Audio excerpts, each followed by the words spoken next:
What is up, guys? Welcome back to Behind the Ball, and today is actually a video I'm very excited to make.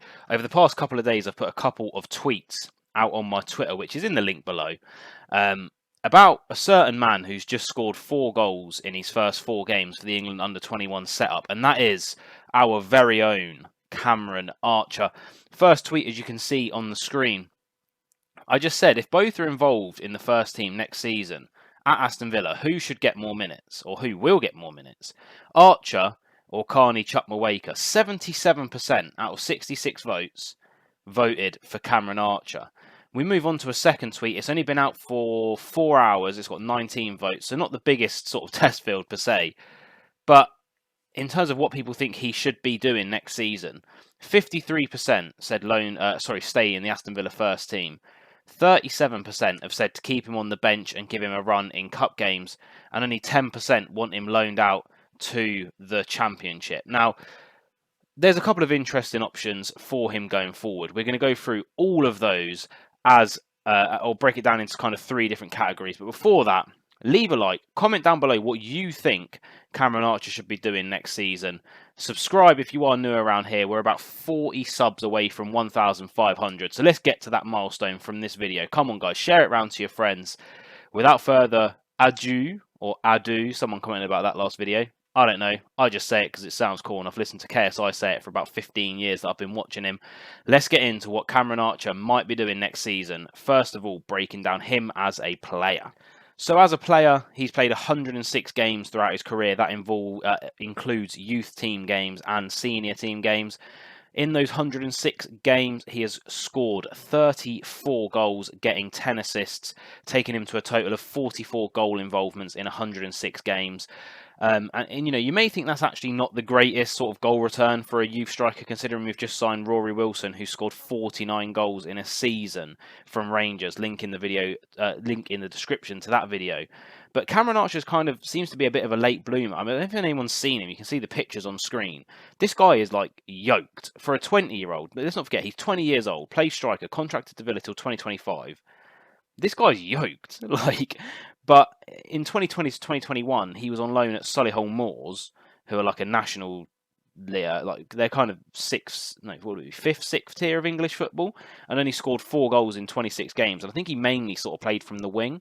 Since then, he's kind of moved into the middle. He's got a good amount of muscle and size on him now, and that physicality, I think, is actually what's taken him to the next level. You know, some players aren't like Wilson. They don't hit. I mean, let's not forget as well, Russian Hepburn Murphy. When he was 16 years old, he was banging goals for Villa, and now he's like 24 playing with Jason Punchin in the Cypriot League. So, you know, a late bloomer doesn't always mean that they're going to be a bad player. Ian Wright wasn't like a professional footballer till he was 23. So I'm not looking into that too much. However, we move on to his stats last season. Now, this is what I mean about him being a late bloomer. For Villa under-23s last season, 3 goals and 2 assists in 4 games. And for Aston Villa first team, 9 games, 10 goals and 2 assists. And I'd like to add the caveat to those 9 games that 3 of them were in the Premier League, with him coming on as a sub in like the 85th minute. So realistically, you can kind of almost wipe those 3 appearances away. I'm pretty sure in 6 starts for Villa last season, he got 10 goals and 2 assists. Yes, he did get a hat-trick against a lower league team in a couple of the cup competitions. He also got a goal against Chelsea that was like one of the best headers I've seen in the last few years. He then went on loan to Preston North End, where he literally became like a cult hero for them, getting 7 goals and 1 assist in 20 games, playing as part of a 2 up top. And when you play a 2 up top, obviously, you know, you're not going to have that one striker that's banging like 20 goals a season. You have to share the responsibility with the other striker. So last season, very good stats. And I'm going to class the 4 games that he's recently played for the England under-21s as stats for last season, as really the season resets in like a couple of weeks. So he played 4 games recently. His first call up for the England under-21s. In the first game against Albania, he scored a lovely left-footed volley. I'm going to put links to the highlights of all of these games in the description as well, so you guys can watch them. Against Kosovo, he scored 1 with his right, 1 with his left, and then against Slovenia, he scored another goal with his left foot. He only started the Kosovo game, by the way. He was a sub in the other 2 games. Now, the reason I put what foot he scored goals with there is because this guy is actually right-footed. But, I mean, EA, FIFA, it's not even EA anymore, is it, doing FIFA? Whatever FIFA's going to be next year. If this boy doesn't have 5-star weak foot, I'm taking a crap on your doorstep every day for the whole entirety of FIFA 23 until you upgrade him, because he can bang goals with both feet so effortlessly. It's brilliant to watch. But without further ado, I'm going to keep on saying it just to wind that one person up. Incoming dislike. Let's get into what I personally see as his options for next season. This is going to come from articles I've seen about him and a little bit of personal opinion as well. Yes. So, first option for next season is for him to stay with Aston Villa, floating around the first team, under 23 and cup games as well. We mainly play a 4-3-3 or a 4-2-3-1 with one striker. So that does kind of limit his options, because his competition is going to be Ollie Watkins, Danny Ings, who have both pretty much been confirmed to stay at the club. And it sounds like we're still after another number 9. So he might have 3 strikers to contend with next season, which could obviously hinder his game time. There is the 5 sub rule next year in the Premier League, which could play into him getting a bit more game time. But, you know, we have to be realistic here. With Ollie Watkins and Danny Ings still at the club, how many games is he going to get? I could see him getting 15 to 20 games as a sub, maybe like 3 as a starter if injuries come in. Is that going to be optimal for his development next season? Obviously, Gerrard said he's going to assess Archer and Davis in pre-season. I fully expect Davis to be sold to Nottingham Forest. Archer, I don't know. I think Gerrard's going to have a really, really good look at him, especially after those England under-21 games. Obviously, he'll be a starter for us in the FA Cup and the Carabao Cup, 2 competitions which Gerrard has said he's very eager to have good runs in. He said he's sick and tired of, well, he didn't say it like this, but I'm sure the fans feel the same. We're kind of sick and tired of going out in the first, second, maybe even third round. You know, we had that fantastic run when we got to the final a few years ago. But since then, we are such a bad cup team. Like, we really are such a bad cup team. El Ghazi Panenka's a National League goalkeeper. We all think he's Ronaldo, and then the next round we'll get battered by someone else. So, you know, we're going to have deep cup runs this year. I actually expect us to go deep in the Carabao Cup. FA Cup, I'm not too sure on, but I actually genuinely think we might go far in the Carabao Cup this season. He'll be a regular in the under-23s, but is that a step down from being, you know, a championship striker last season to go into a Villa under-23 team? I personally think yes. I think he'd be better suited to go somewhere else if that's going to be his role next season at Villa. But obviously it's all going to come down to the pre-season assessment which Gerrard will make. That's his option to stay at Villa. But what else is there? So first things I can think of would be a Premier League loan. You kind of would look at the teams that have just come up from the Championship. You have Fulham. I don't think he'd get in their team over Mitrovic. They only play 1 up top. Bournemouth play 1 up top. I don't think he's going to get into their team over Solanke, to be honest. I think Solanke won like Player of the Season, didn't he, for in the Championship? So I don't think they're going to drop Solanke to bring Cameron Archer in the Premier League. Solanke technically would have more Premier League experience anyway. Nottingham Forest, like I said, I think we're going to sell Keenan Davis to them, so I don't think he's likely to get in sort of like a shot over there. One interesting team that I think, you know, possibly could take him would be Southampton. At the moment, they play, I think they pretty much switch wingers up front. Like, I'm pretty sure, what's his name? Redmond plays up front for them. They do obviously have, what's his name again? Stuart Armstrong, that plays up front, and he's a good player. But other than him, like, they have Redmond, who fills in there a bit. He's a winger, not a striker. You know, Southampton do sometimes play nice football. They're kind of towards the bottom side of the table. Would he get game time there? I'm not too sure. That's the most interesting Premier League fit I could see for him. Personally, I don't think a Premier League loan would be the best for him. So let's move on to another option. So next up, we have a Championship loan. Could the Championship work out for Cammy, the best archer in England, Archer? Preston North End want him back. They've already said that, like, they said it like recently, and then they keep on saying it again. So they are literally thirsting over your boy Archer. They would be a good fit for him, I have to admit.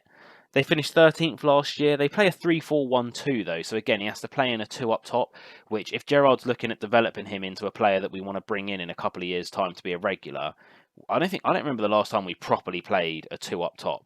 So that would actually, I think, I mean, it obviously wouldn't work against him. I genuinely think he'd probably play 40 plus games. He's a fan favourite. The manager clearly loves him. They've said they'll match any offer, or at least equal any offer that we get from any other Championship club, to take him back for the next season. So that's a big thing, to be honest. Like, that is a massive thing that they've said that they clearly want him. Would it be the best fit for him? Again, considering other options that might be floating about out there now? Maybe not. However, for a young player like that to go back to a club where he's a fan favourite, play 40 plus games, it could like literally have amazing knock-on effects on his development as a player next year. It's the man's game in the Championship, and like I said, he has a man's body now, and I think he's ready to dominate it. Another team that we obviously have to look at is QPR, the newly appointed Beale factor. You know, a lot of people said how important that Beale was to Gerrard. That probably means that most of our system and stuff, obviously it's come from Gerrard as well, because it's the system that he wants to play. But Beale probably had a massive influence over that. So they're likely to play the same system that Villa played, or a very similar system to what Villa have played. Beale knows Cameron Archer. He would have been looking at him whilst he was on loan. He would have seen him in and around the Villa setup when him and Gerrard took the job. I think, again, Gerrard probably wouldn't send out a player to QPR unless he has certain promises. So I think he would get 40 plus games. I hope he had 40 plus goals. QPR finished two above Preston North End last season, finishing 11th. They're clearly ambitious from what I've seen, from sort of like some articles that obviously I had to do my research for the Beale video that I made. So it's an interesting fit. You know, Beale influenced Gerrard so much, and I've seen an article recently saying that we want to kind of utilise Beale at QPR, and we want to prioritise sending young players to QPR to develop them, which I think was very interesting, the timing of that. So I think that QPR, again, could be a good fit. There are a couple of more clubs that I'll quickly run through, because I think Preston, North End and QPR are my main two. Leave your comments down below. Which would you think would be better for him? Watford have said they want him. Obviously, newly relegated, so they're probably going to win both, like most of their games. So he's going to be in a winning team, an attacking team that are scoring goals. I'm unsure of what game time he'd get for them. I think Andre Gray at the moment is being sold, I think. Don't quote me on that, but I saw an article saying that he is going to be sold. So they're going to lose one striker. I don't even know who they play up front anymore, but they play a kind of 4-3-3, which is half similar to what Villa play as well. It's the same type of system. It'd be the main striker. I personally think if Watford could give us assurances that Archer would play 40 plus games or even 35 plus games and he'd be their main number 9, I think that would actually be a great fit, because he's going to be so confident after the end of that season. I can't see Watford not being in and around the playoffs at the minimum next season. Playoffs, I think. I think that would be a fantastic fit for him if they did want him as bad as the articles seem to suggest that they want him, that is. Lastly, literally came out about 10 minutes before I started filming this video, is West Bromwich Albion. Now, they do play a 2 up top. I don't even know where they finished in the Championship last season. I think it was like mid-table. One thing that puts me off is the fact that Steve Bruce is their manager. Steve Bruce would ruin Cameron Archer as a striker. Come on, man. They're going to be playing 10 men behind the ball. They'd turn him into a defensive striker like Roberto Firmino, and we don't want that. Archer's a goal-getter, a poacher, straight-up goal threat. Obviously, West Brom are a big club in the Championship. He'd be close to home, but I just wouldn't want him anywhere near Brucey Ball. Nah. Cameron Archer, and lastly, stay away from that. Definitely not leastly. Is leastly a word? Definitely not least. An interesting one. This is an interesting one. Rangers finished second in the SPL last season. Got to the Europa League final last season. Play a 4-3-3. They haven't really changed the system too much since Gerrard left, as much as I can see. Obviously, they've got Giovanni. I'm not even going to bother trying to pronounce his surname in as the manager now. His competition at Rangers, thank you for the background sirens if you guys can hear that. His competition at Rangers would be Aribo and Itten, from what I can see. They kind of seem to switch between both of those at the moment. Now, if he went to Rangers, you know, he'd be playing Europe. I had to take a pause because this is just an interesting one, and it stumps me whether it would be a good move for him. Again, Gerrard isn't going to send him on loan, or technically it would be Mile Jedinak sending him on loan, isn't it? I think he's still our loan manager. I don't think he'd send a player that we think is going to be as important as quickly as Cameron Archer will be to a team that's not going to give us assurances that he is going to get a good amount of game time.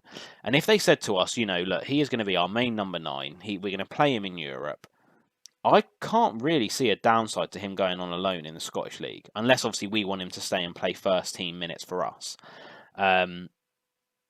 this would be a very, very interesting one. This would be a very, very interesting one, because then, you know, you have him playing literally in a top, well, I know it's not a top 5 league, but it's probably a top league compared to the Championship. He's going to be playing in Europe, so he's going to be playing against some of the best sort of defenders that Europe has to, well, second best technically, because it's Europa League, blah, blah, blah. They might even get Champions League. I don't know how it works over in Scotland. But you know, they got to the final as well. They have the Scottish Cup, which they always go far in. So there's plenty of minutes available for Archer to play for Rangers. It's just whether they could give us the assurances as to his game time. That would be the only sticking point for me, but it's a very, very interesting option. So, what do I think? You've heard all the options. I'm sure you're furiously typing away at your keyboards, in regards to what you guys think would be best for young Cameron Archer next season. I'm going to give you my breakdown. I don't know how long Danny Ings and Ollie Watkins are going to last at the club if things don't go right next season. That's just a little observation. And when I mean last, I don't mean being sold. I mean Gerrard trying different things with different players. Hear me out. I think, and this is just my humble opinion, I would like to see Cameron Archer possibly be loaned to either Rangers, QPR, or Watford. Purely because they play similar systems and they are top level clubs. Preston, again, I wouldn't mind if he got loaned to them, but just the formation and playing as a 2 up top just kind of puts me off a little bit in terms of professional development in the game.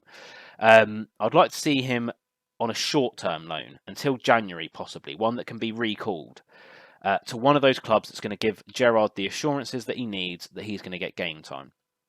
That would give him 4 or 5 months to develop, and he can come back after the World Cup, bearing in mind, after the World Cup, he can come back. Or even if it's a short-term loan until the World Cup, that would probably cover about 15, 20 Championship games till the end of November when the World Cup starts this year. And then, depending on his performance and depending on our performance, I'd like to see him come back in January and possibly slot in to our first team. Yes, that might make him cup-tied in the FA Cup and Carabao Cup. Not the FA Cup, it would make him cup-tied in the Carabao Cup if he did play for one of the lower-level teams. But I think that's kind of where I see it going. I'm not sure that Gerrard's going to pump him straight into the first team, considering the competition and considering we are seemingly still out for another number 9.